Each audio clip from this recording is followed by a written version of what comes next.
Përshëndetje. Prej më shumë se një dekade, Shqipëria është zhytur në një seri të pandalshme, skandalesh, aferash korruptive, koncesionesh klienteliste dhe akuzash të rënda që kanë shoqëruar qeverisjen e Edi Ramës.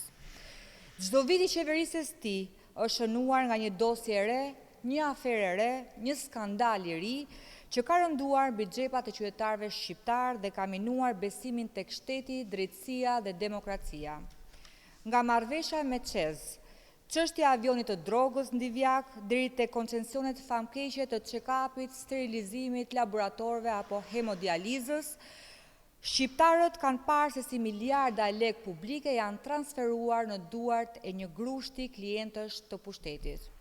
Nga dosja 139 dhe dosja 184 tek lidhjet e politikës me krimin e organizuar, nga skandali Unazës së re tek shembja e teatrit kombëtar, nga inceneratorët fantazëm tek databaza e patronazhistëve dhe rrjedhja masive e të dhënave personale të qytetarëve, dhe çdo episod ka prodhuar më tepër korrupsion, më shumë pandërshkueshmëri dhe më shumë varfëri për shqiptarët.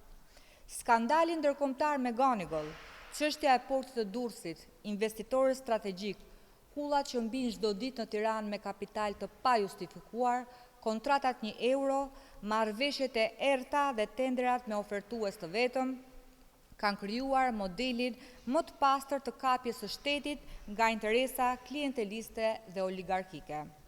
Edhe sot, dosja e inceneratorëve vazhdon të rëndojë mbi qeverinë, ndërsa hetimet të reja për tendera infrastrukture dhe afera të tjera vazhdojnë të dalin në dritë.